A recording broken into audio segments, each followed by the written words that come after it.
Welcome to the 10X Blueprint Podcast, your guide to unlocking 10X growth through AI, AR, and Web3. Join Simone Knight, billion-dollar media strategist and founder of Brandiverse Marketing, for discussions with industry leaders about harnessing the power of tomorrow's technologies today. Let's step into the Brandiverse.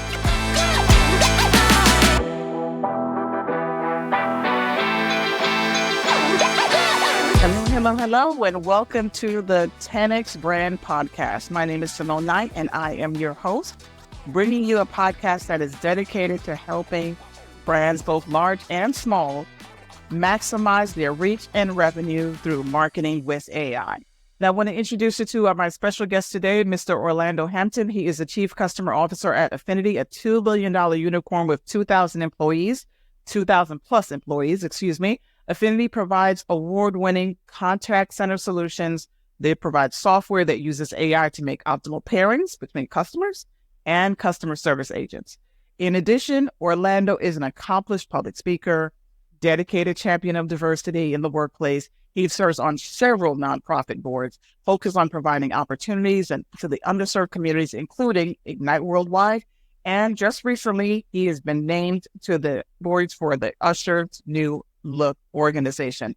Welcome, Orlando. Welcome to the podcast. How are you today? I'm doing fantastic, Simone, and it's great to be here. I am just a big fan of you, and I'm just glad to be on the podcast and hope that I can hold the standard that you've already set for the podcast. Oh my God, what are you talking about? I am so thrilled to have you here. I mean, every conversation with you is always easy. It's entertaining, it's educational, it's inspiring, and this one will be no different. So the 10X Brand Podcast is really about helping brands to elevate, right? It's about growing and maximizing your reach and engagement through AI. And Affiniti obviously does that very, very well. And so I thought, who better to have on this conversation about how we can do this more and more, right? So today we're talking about how people can elevate themselves, elevate their business, elevate their personal brand, and even elevate their community. And before we get into that conversation, I just wanted to sort of get a chance to know you a little more and get the audience an opportunity to talk a little bit more and find out more about who Orlando is. So I want to play a little game with you.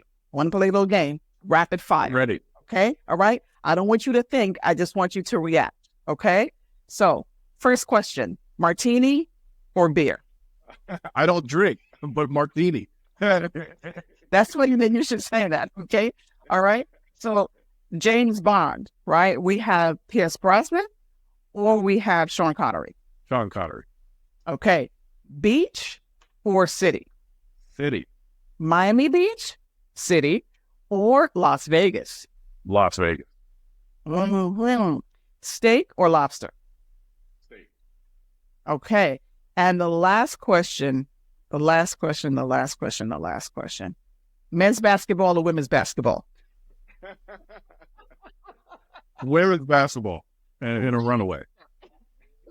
First answer, because the women just told it, right?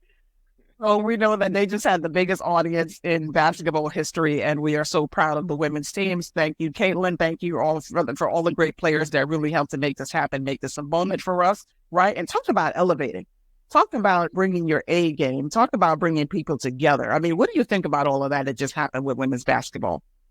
I find the whole thing incredibly fascinating on a number of fronts. So one of the things, and this is close to your heart, is from a kind of marketing branding perspective, right? So one of the challenges that men's basketball is going through is that they can't keep stars at the schools for long enough to actually turn them into like marketable commodities.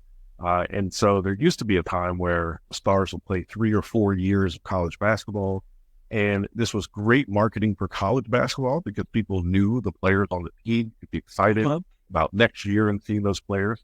It also was great marketing for professional basketball because these players would come in kind of with an already built up brand. People would know them and there was already excitement around this. That has escaped the men's game because there's so many people who are just doing a single year in college. There's a whole group of people who are not even attending college and just going directly into the pros, maybe international players. And so when you watch the NBA draft, even like hardcore basketball fans sometimes don't recognize half the names that are being called. And so you're actually seeing that play out in the women's game, where suddenly there are so many players, whether it's Juju out in Southern California or Angel Reese for LSU or Caitlin Clark at Iowa, but these are known entities. People who have built up names and brands over a period of time. So like Juju is a freshman, the all-time leading freshman scorer in the history of NCAA basketball, but she's coming back to USC next year. And so there'll be excitement around that and people will be interested and those games will be interesting. And so there is really a compelling kind of marketing branding case of what has happened, right? So it's, of course, the quality of play of basketball, but also a big part of it is branding and us recognizing what those brands and catching on with those players. As I'm a dedicated sports fan myself, and, you know, I find that sometimes as sports fans, you're just rooting for laundry. You don't know the players. All right. You're just saying, hey, that color, I'm there, right? This is my team, and I'm supporting this team against this other team, and the players become kind of these like faceless, like gray faces. And it's only when you connect with the players where things take off. The NBA itself has the story. The NBA was struggling mightily until Magic and Larry Bird, hit the NBA. And what happened was people got attracted to the players. And so if you look at storytelling, the branding, yep, absolutely. It's totally the case. Modern basketball is much more about the players than teams. When, I ask people what team they like, they are just as likely to say they like LeBron James or they like Steph Curry, as opposed to saying that they like the Warriors or they like the Lakers. And so there's a key there from a branding standpoint.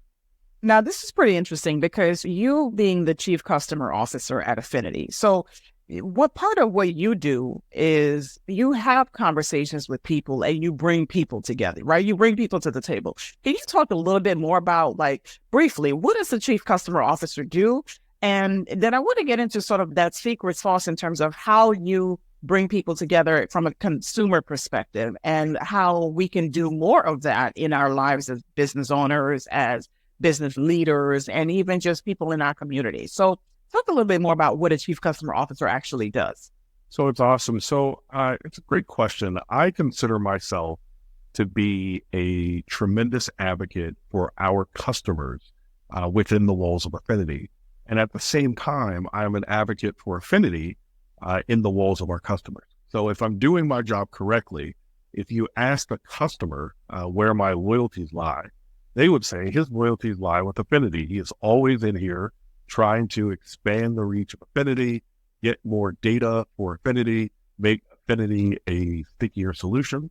If you ask my colleagues at Affiniti where my loyalties lie, they would say, I'm not so sure he's not too loyal to the customer. He's always here advocating for the customer, pushing for more things for the customer, wanting us to give more value to the customer, being aggressive about the customer's needs, even if the customer isn't aggressively pushing up on it, he is aggressively following up with us internally. So my job is primarily to be an advocate on both sides of the fence. And you're doing well at this job.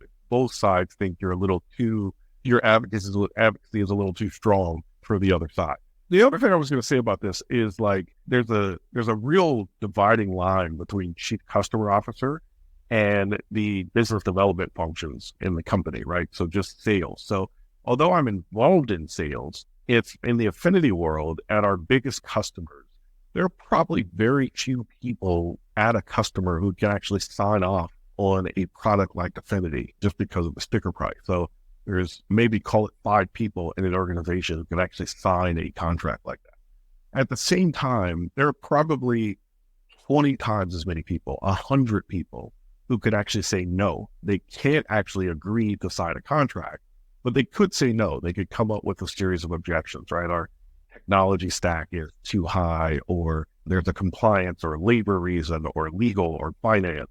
And so as chief customer officer, I spend most of my time with 100, right? So it's not that I don't get involved with the decision makers or helping people to say yes to purchase products, because I do, but most of my time is spent managing all of the stakeholders who could potentially say no, and you need them on board. And so myself and my team, we focus most of our time with those. Well, okay, so you're dealing with the customer a lot, and I'm sure that you've come across some times when the customer thought that they knew what they wanted, right? And then thought that their solution was the best possible solution.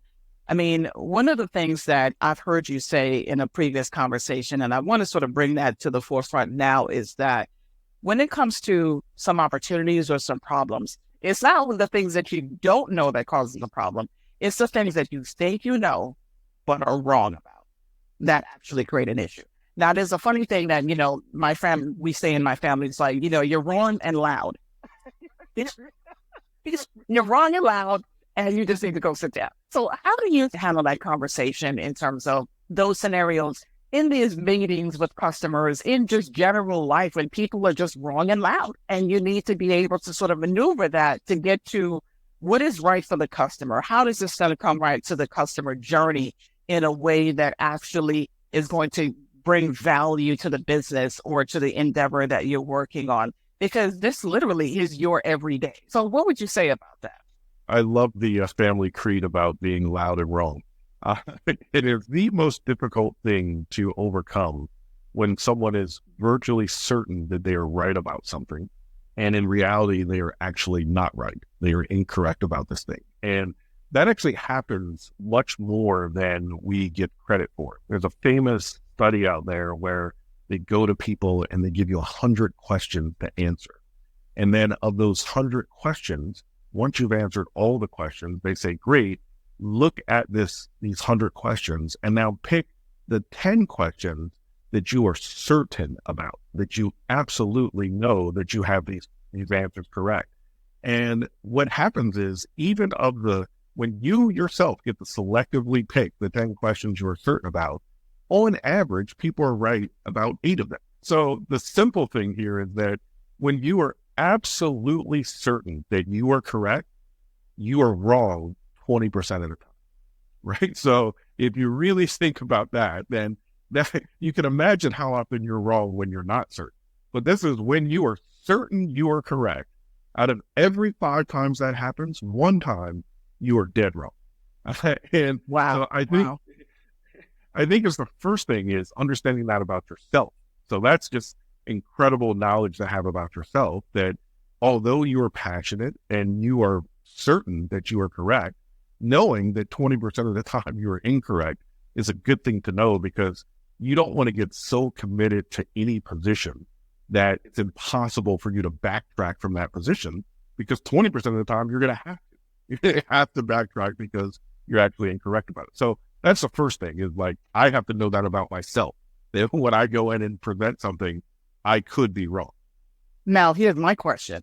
Do you find that sometimes people are less likely to think about that 20% the higher up they may go in an organization?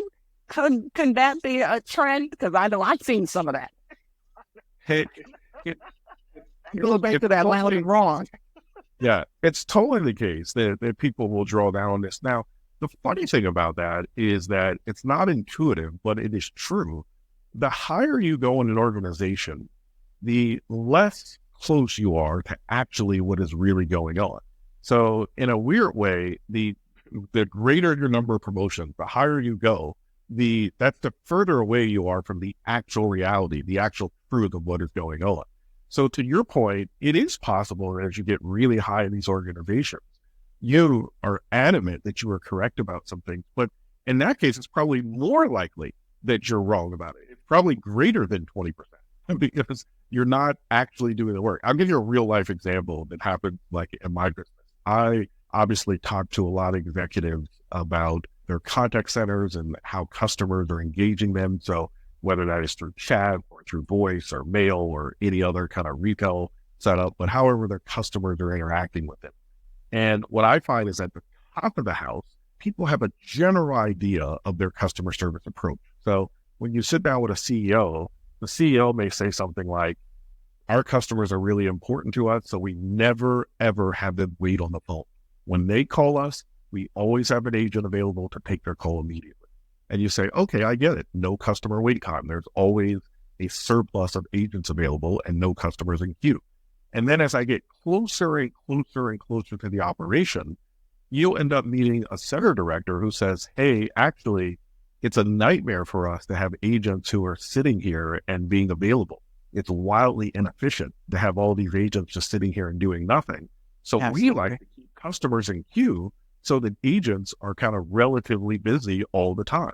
And keep in mind, both of these people work at the same organization, but the person at the very top just has a belief that their operation is running completely different than the people in the operation. So I have to be aware of that, because if I'm talking to the person at the top, but I'm working with the person in the operation, it's important for me to understand the reality of what's going on and not kind of the aspirational goal of where they like to go. And so I find myself between that a lot. Anytime you have to kind of traverse between the executive world and the frontline world, it's just important to understand that, hey, even though you heard this from the biggest boss, it still could not be true. It's still possible that at the working level, something different is happening. Now, you bring up an interesting point, right? Because now let's talk about unlearning some of this, right? Because this person at the operational level was absolutely sure about their perspective and their data. And then you have the person at the leadership level was also very, or higher leadership level, I should say, is also very sure about their data and their perspective. But there, again, there's that 20%, right? Some of this is not correct. And so there has to be some unlearning in this behavior and some open-mindedness to sort of having the conversation that's going to allow the organization to be flexible, to grow, and also to create value in that space where you're at the sweet spot, the Goldilocks zone, right? Yes. Or efficiency versus customer experience. So what about that unlearning these things that could be detrimental to the business? This is really so powerful. It's weird because I can actually see in the back, I have a book called Unlearn, which is, it's an entire, it's actually a book about not like taking things that you think are true and unlearning them. And the premise behind this, and it's a good one, is that once you get to a certain point in your life and your career, the ability, the room you have to grow by learning new things is probably smaller than how much you would benefit from unlearning bad things that you already know, right? So, okay, well, let's say that again. Let me make sure I caught that right. Say that again, please. Yeah. So if you're thinking about like how to make yourself more productive, how to make yourself more effective, one of the things you can do is learn new skills. You can go out and you add things that you didn't know before, learn new behaviors. But once you get to a certain point in your life where you've been adding new skills for years or decades, actually the real benefit, the real opportunity for kind of a radical growth is probably in unlearning poor habits as opposed to learning new things, right? So going back, like diminishing returns. That's right. It's like, sure, you could learn a whole new thing around the new science of exercise and working with bands and all this stuff. Or maybe you would benefit by just unlearning that eating that dessert every night is appropriate, right? If you just retrain yourself that actually I shouldn't have that big piece of cake, that might actually be more beneficial to you than like the newest innovations in terms of like kinesiology and whatnot. So there is this thing of unlearning. But the thing that, and this kind of goes to your point of like how we apply this in business, is in order to really grow and evolve in business, it's important that you're actually innovating and pushing out new ideas and trying new things. And if you are doing this effectively, some of those ideas are going to fail. It is guaranteed, because you're pushing out new ideas and you won't have 100% hit record on ideas. And so you have to leave room for failure. Failure has to be okay. And this isn't just lip service to like, hey, we should be failing sometimes, but it means this whole thing of when something fails, we go on a search to find out who's responsible so we can hold somebody accountable, so we can do something. We have to get that out of organizations. What we need to figure out when things fail is why they failed and what can we do to make it better. Learning who was responsible for the failure is far less important. But it's kind of a thing where intuitively people go to it. And so you have to be willing to fail. And if you're willing to fail, what that means is that you're going to have to be willing to to take some chances of things not going your way. And when new information comes, when it's clear to you that this idea has failed, you have to be willing to change. You have to be willing to say, we tried this, it did not work. Now we have new information. We're going to do something different. One of the biggest challenges people have, not only just in business, but in life, is that when people get so committed to an idea, even after the idea fails, people will just double down on it. Right. Right. Now you've already invested, right? So it's like it's sunk cost, right? You've already invested in that, so now you can't back up. There's a psychology in that, actually. It's totally the case. We're in a political environment, for instance, where changing your opinion on anything is called flip-flopping, right? It doesn't matter what side of the aisle you are. If you used to have one opinion and now your opinion has changed to something else, then we call you a flip-flopper. We claim that whatever position you have is not legitimate because you used to have another position. But in reality, in our normal lives, we actually encourage people to get new information and change their position, right? If somebody said, I used to think this, but then I got this information and now I've changed for this, we consider that to be like maturity and growth. And so we have to allow ourselves room to make mistakes, and that has to be okay. I saw something like in Japan where they don't have grades for children up until around 4th grade. So up until then, there's no scoring. There's nothing to say that this child's exceeding. They're just encouraging exploration, right? Instead of perfection, they're encouraging exploration. Right. And I think that that's the path to innovation. That's totally it. And there's no embarrassing for failing or for not knowing things. When you go up to the whiteboard and you don't know the answer, it's not actually considered to be humiliating. In fact, the best lessons are learned through failure. When you don't know something, if you're looking at this the correct way mentally, I actually enjoy being in environments where I don't know, where I feel that uncomfort that, I don't know the answer to this. I don't know it because I realize I'm going to learn. Like, this is a learning environment.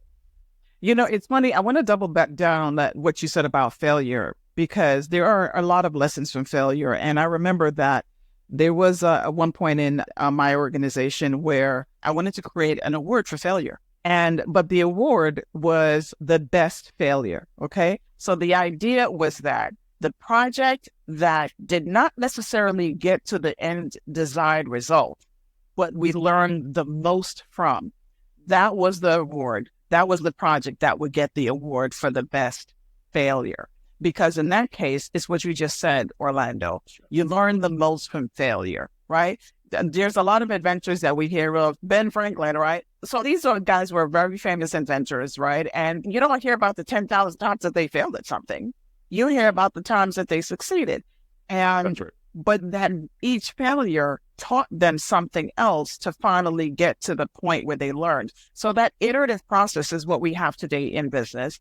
And the smartest and the most mature companies understand that there is an iterative process for your long-term R&D projects that are going to take 5 years, may even take 10 years. But once you get there, you've gotten there, right? Right now, we have a lot of AI tech. We are going through the fastest growth in technology in human history. I read that Generation Alpha, which is now about 12 years old and younger, that they are experiencing the fastest growth in technology in human history.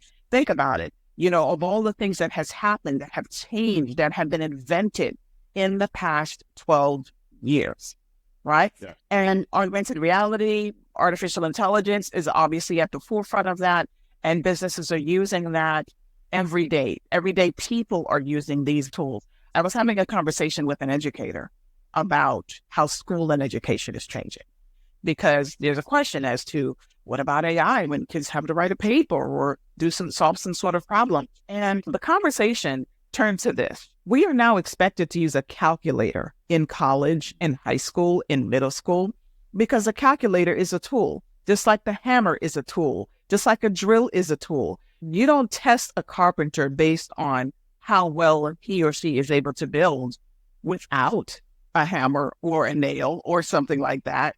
You test them on how well they're able to use the tool that they have to create the outcome. So I see AI as the same thing, right? You're testing to see how well you can use this amazing tool to get an even better outcome than you would have gotten without it. And if you think about artificial intelligence kind of like that, then I think that people would be a lot less threatened about it.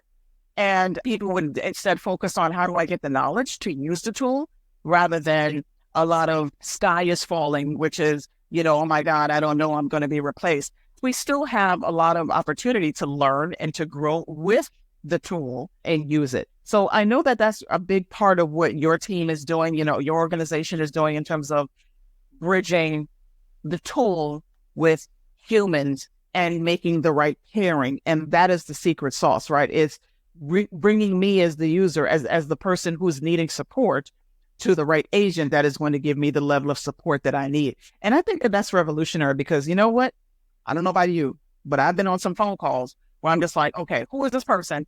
I don't want to talk to this person any longer. I need to speak to someone else who actually knows what they're doing. So, I've been on that side of the call center, conversation. So when you come across a situation like that, with clients or potential clients who are maybe part of a company that has not yet modernized the way that they serve their consumer, and there is that apprehension about, oh, do I bring this in? Is it really sealing my own death warrant? Am I actually replacing myself? How do you sort of maneuver through that to help people realize, no, this is something that's going to increase efficiency, elevate your business, expand your capacity to serve more clients, and improve your consumer experience? How do you tell them that without making it seem like I'm just selling you something, right? What is that relationship like? You say a lot of good stuff there. And this is a big part of this for me is when I'm going in and speaking to customers, I certainly in the early prospect, right? When you're just prospecting and you're selling into these customers, one of the things, and I get my own little cheat code for this, but one, I always try to listen more than I speak, right? So I would try to speak about what capabilities Affiniti has and what Affiniti can do. But my primary goal is to listen for the need that they have. Too often as salespeople, people are trying to solve an issue that no one has ever stated was an issue for them. We're just going in and assuming that they have this need, and I have a perfect thing for this need that you have without really establishing that they have a need, right? So, no validation. No validation, right? And so I need you to have this need, so therefore. Yes. Yeah. I'm sure you have this, therefore you need this. And so here's what I do. I try to get here's my little cheat sheet. One is I will ask people, what are the company's goals for them, right? So in the role that they have today, what is their company's goal for them? What does their company see them doing? So let's say they are SVP of call center operations. So what does the company think about you? What do they expect you to do? What do they want you to do? And so people will lay out, here's what the company expects me to do. They expect me to recruit agents and have them available. They expect agents to be knowledgeable and trained and ability to answer the customer's questions.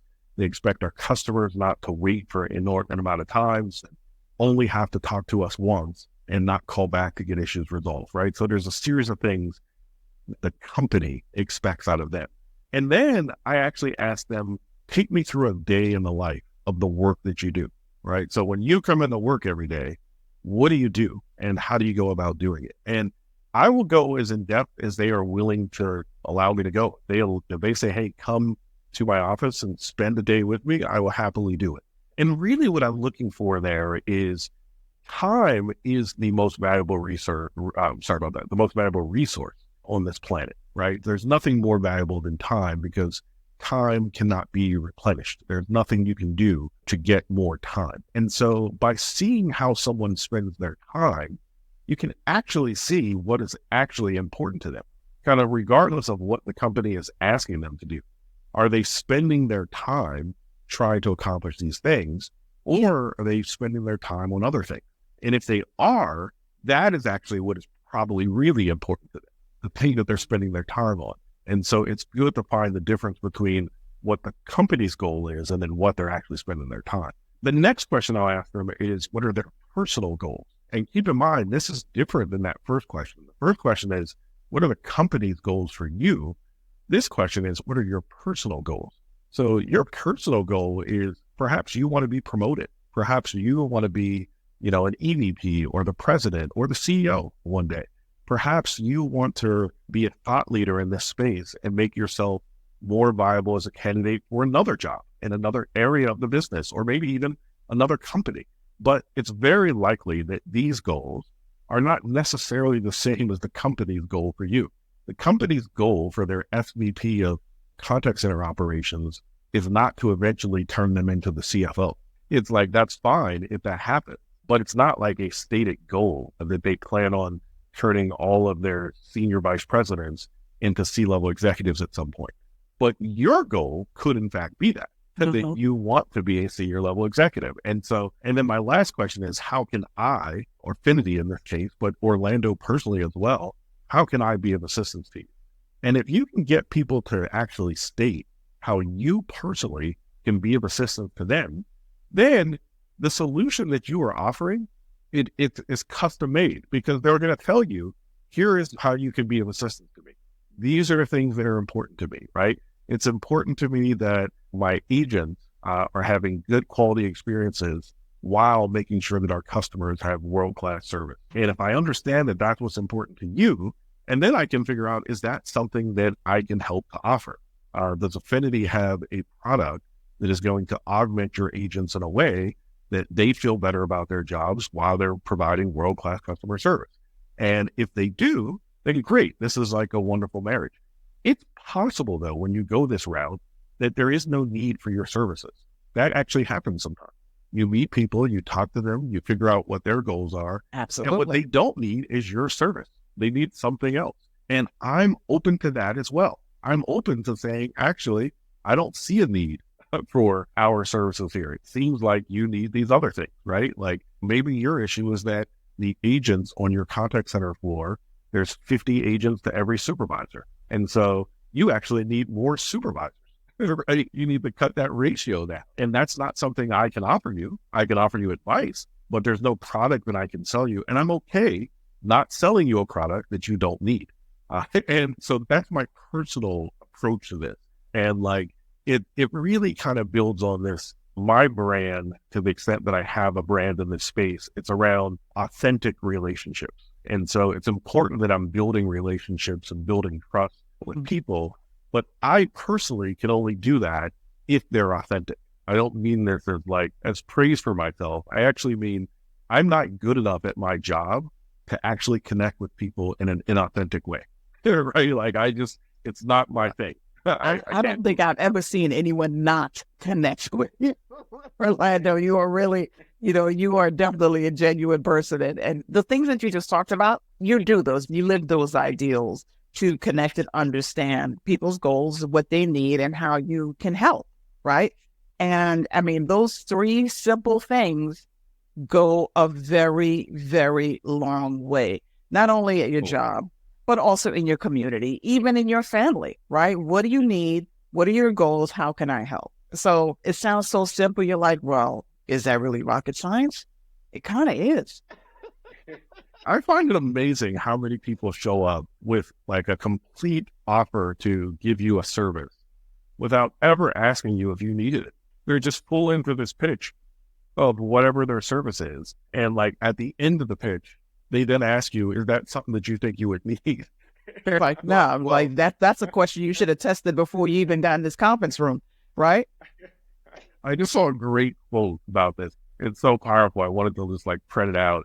There is nothing more useless than doing efficiently things that shouldn't be done at all.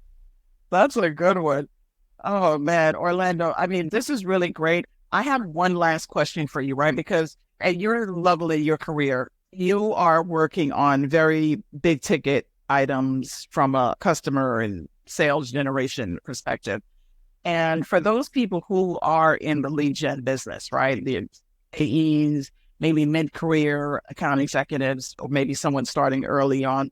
What are the wisdoms that you provided earlier about like figuring out what a person wants, what their goals are, and how you can provide it? That's really key. It's so simple that it's brilliant, really, to be honest with you. I don't want to oversimplify it, but I would say like, think back to you early in the game, because you've been with Affiniti for like, 16 years now, right? Yes. Think about you early in the game. Think about young Orlando, right? And he's handsome, he's got the nice smile, and he's out there trying to make stuff happen, right? So what advice would you give to young Orlando when it comes to helping companies evolve, helping them leverage the technology and the tools and their people to evolve, to see what's coming and be able to take action at it? What would you say to young Orlando to help other companies, help their clients do something like that? I really love this. And I have strangely spent lots of time thinking about what I would say to myself, and more importantly, like how I would react. Like if Orlando from the future showed up right now, would I do everything that he said, or would I be like, maybe this guy doesn't know? And so when I think back to myself, so here's what I'll say. 16 years ago, I find that I was incredibly naive around this idea of how startups work and bringing new products into the marketplace. What I truly believed 16 years ago was if you had a great product or service or offering of some kind, that ultimately it would get out there. It would be successful because the product itself was undeniable, just too good of a product not to work. What I realize now is that there is certainly a graveyard of great ideas out there somewhere, right? Some space where incredible ideas have died because people ran out of money, they didn't have the connections, they didn't know how to execute it. And so as it turns out, great ideas are just table stakes. You actually have to have a product or idea that works, but that is just table stakes. Once you have that, you have to figure out how to operationalize it. How do you sell it? How do you get it in the hands of customers? And that in itself is an entirely different skill that you may or may not have as an inventor or an entrepreneur or someone who's come up with a great idea. And I see this so often. I see somebody whose grandmother has an incredible recipe for baking apple pies, and everybody loves grandma's apple pie. And as soon as you taste it, you say, wow, what is this? And they say, that's an old recipe from my grandmother. And before long, if the right person tastes it, they say, hey, you should open a bakery. You should be selling grandma's so apple amazing. pie. Right. It's gonna buy it. Everybody. It sounds great. It's like, wow, that would make perfect sense. And you know how this story ends. You open this bakery, people taste the pies, they absolutely love the pies. And then one day you come to the bakery to get the pie and they're closed. Because even though you love the pie and you told everyone else about it, they didn't have the operational skills to actually run the business, right? The supply chain management, the personnel, the branding, the marketing, the pricing, the strategy. And so it's not just about your product or service. That would be the one thing I would tell myself. I'd go back and say, hey, look, it's not just about this product. You do have a wonderful idea, but you have to really dive into how you operationalize and how you actually productionalize the ability to get this out to other people. And so that's what I would tell people is that don't undersell the soft skills. Don't say like, hey, I have a great product and I'll figure out the accounting of it later. No, you better figure out the accounting of it now because it doesn't matter how good the product is if your expenses are going to outpace your revenues. I think you won't last long as an enterprise with that in. So that's probably the main thing I would say. The other thing that I think about a lot is that, and this goes back to my point around time being the most valuable resource. When you have time on your side, you can slow build into a lot of things. So if you just make a commitment that you're going to add one big skill every year, right? You go into this year and you say, you know what, this year, I'm going to learn how to code.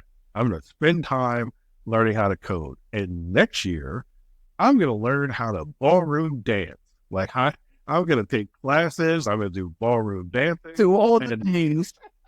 Yeah. And then the following year, I'm going to learn how to drive a motorcycle, right? I'm going to learn how to do it, learn the skills. And then the next year, I'm going to dive on an airplane and figure out what it takes to be a skydiver.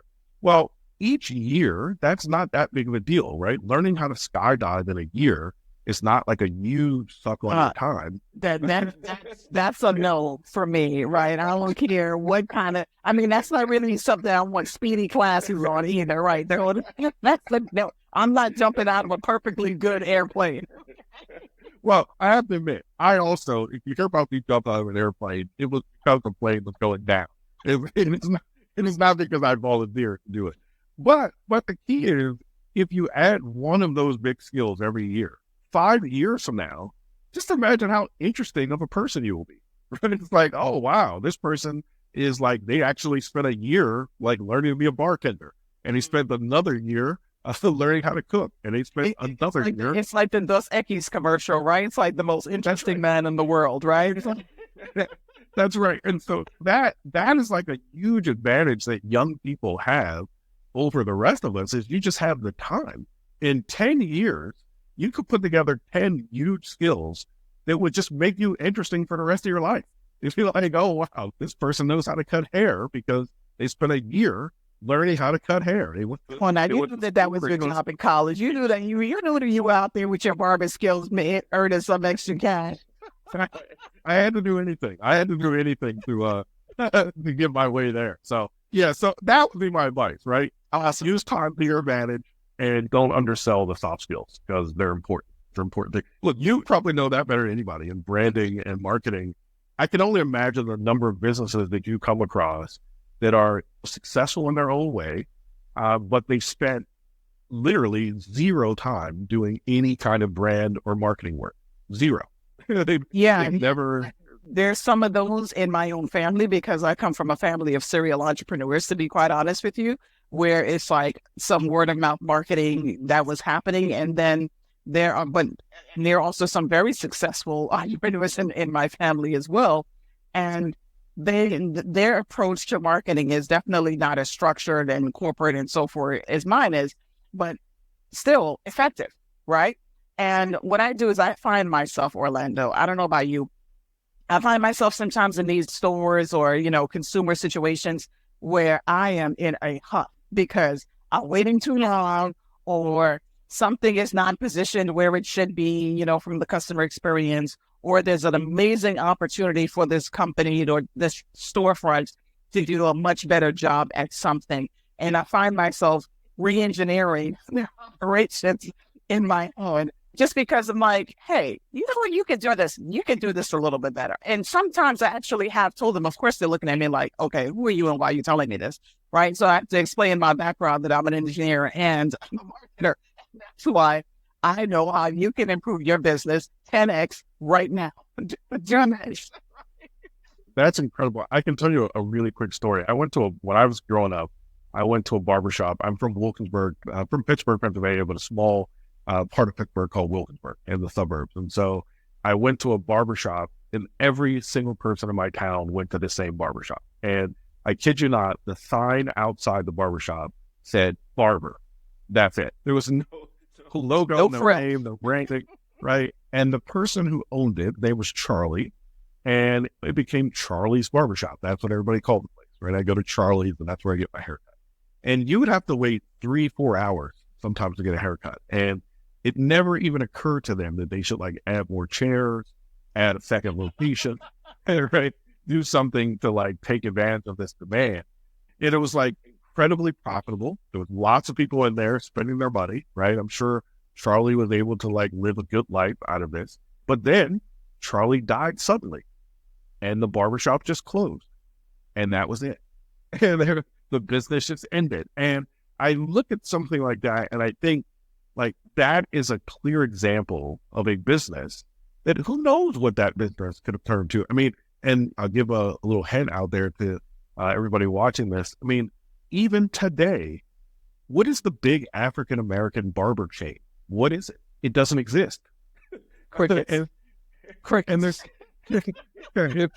so if you're an African-American and you're looking for a barber, what is the chain? Where's the bow rig? I hear ideas sparking all around the country right now. Oh my God, it's right. Listen to make it opportunity. And it's why is that place not called Charlie's? Because Charlie already invented that. Why did Sam Walton turn one store into Walmart, but Charlie turned one barbershop into a great business that closed when he died, right? And those are, honestly, that is the stuff that makes me jump out of bed. Because I'm just like you, and I can't help myself. Now, I go into these places and they're just tired of hearing me talk, right? I'm telling my barber, hey, why don't you at least order supplies with the other barbershops in the neighborhood? At least save money on the supply. Right. Economies of scale. Right? Keep your name. Keep your name up if you want. Fine. Just order all the supplies together. Why don't you just, like, for once, run one promotion? Just back to school haircuts. Right. It's so funny that you should say this, because literally just yesterday, I was having a conversation with a restaurant owner, and they were thinking about how they can multiply their business and add these different services. And so we were talking about, making their place a destination. Why would someone drive 10 minutes, 20 minutes, an hour to get to your place and pass so many other restaurants, right? There's got to be a reason, the food, the environment, the service that makes your place a destination. So they mentioned to me that, recently these other restaurants had popped up around them. So I thought, you know what? That's actually great. You know what you guys should do? Let's talk about getting together and doing an event that draws a lot of people to this corridor, and do like a bar crawl, a restaurant crawl, something like that. It's one particular day. It's almost like a block party, but you don't necessarily have to shut down the street. And you do a unified marketing message, the unified creative, you send it out from a centralized, each restaurant can send it to their own list. You don't have to share your own list, but everybody does something. Your restaurant does this thing. Let's say your restaurant is doing the drinks. Let's say these other restaurants is doing the tapas with the hors d'oeuvres, and another one is doing the desserts. So there's a reason for people to go to every single one. There's a prefix menu, and it's one big thing, and it's one big event. You make it family. Now you have a bunch of people experiencing all of the restaurants and all patronizing your event. And there's one cost. Everybody gets their ticket when they show up, and that's it, right? They said to me that the other restaurants are probably not going to do it because they don't work well together.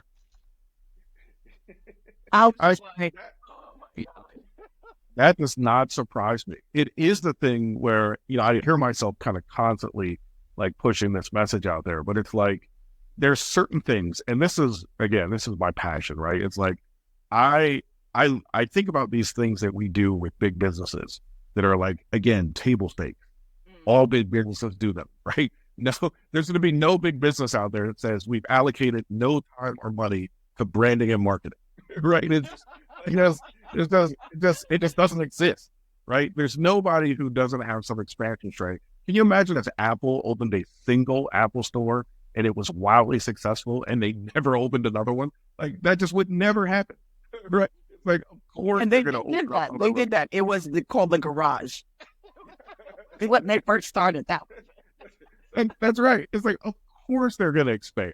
Of course there's a benefit, right? McDonald's, there's probably 5 McDonald's like within like 15 minutes of my house, right? Mm-hmm. Of course they decided, hey, if so many people are coming to this location, we should open up a second one, right? Of course there's a Orlando, we're going to have another conversation about access to capital, because when it comes to small businesses, that can be one of the major barriers, is access to capital and access to the education around funding and franchising, right? Because Charlie could have franchised his barbershop, right? Charlie could have opened a few more locations and put a franchise in that bad boy. Next thing you know, he's left money for all of his heirs and his family in perpetuity. So, yeah, it's interesting because by the way, I thought way too much about this. Like, I'm like a half barber owner. I'm like, you're Charlie's new financial advisor. Right?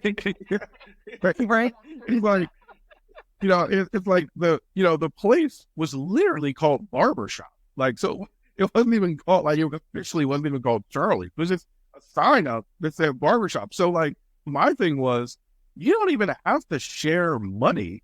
You could just go to any other barbershop and say, hey, let's just advertise together. You can keep all the money that comes to your location. We don't have to profit share or anything else, but we can at least show a united front so that people say, hey, actually, I'm in this town and I need a haircut. Where can I go? Right? So people go to McDonald's because it's consistent. They don't actually go to McDonald's assuming that the burgers are better. If it's Charlie's Hamburgers and McDonald's, if you just had to guess, you probably figure Charlie's, the local burger place, is probably better. It's just not consistent. You've never had Charlie's before. So yeah. When you don't want it more. You know what you want. I want number 3. I want it. I want this. Right. And it's like, I don't want to think about it.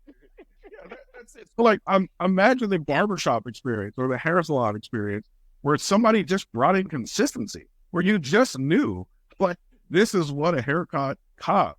Here is how I schedule to get a haircut. This is how I ensure that I don't have to wait 4 hours when I go to the place. You know what? Things could turn it into a huge business. Well, I want to add on top of that, because it's not just Charlie's Barbershop, right, on the corner, figuratively speaking. It's also marketing agencies, right? Because there isn't a chain of marketing. I mean, yeah, we know that there's some big names and so forth that have that have some global locations, but at the same time, there isn't a lot of clear processes there where you know that there's a consistency from one agency in London to the same agency in New York. Not necessarily the case, right? So this idea that the folks from McDonald's, and I forgot the gentleman's name who actually started that whole thing with McDonald's. I mean, Ray Kroc. Thank you. That repeatability, that reliability, and that trust is what made McDonald's who they are today. Same thing with Henry Ford and the Model T. It's the repeatability. It's the assembly line process. And for that, I want to leave this conversation there, right?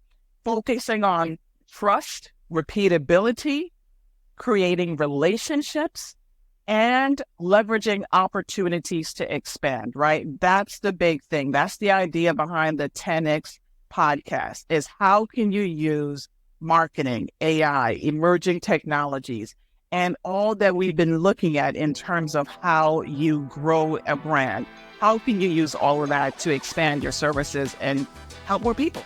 That's really what it comes down to. So, Orlando, I want to thank you for joining me today on the podcast. This conversation was amazing. You did not disappoint. You're dropping pearls of wisdom. You're dropping funny stories. So thank you all for listening, and we'll talk to you next week. Bye-bye. Thank you so much.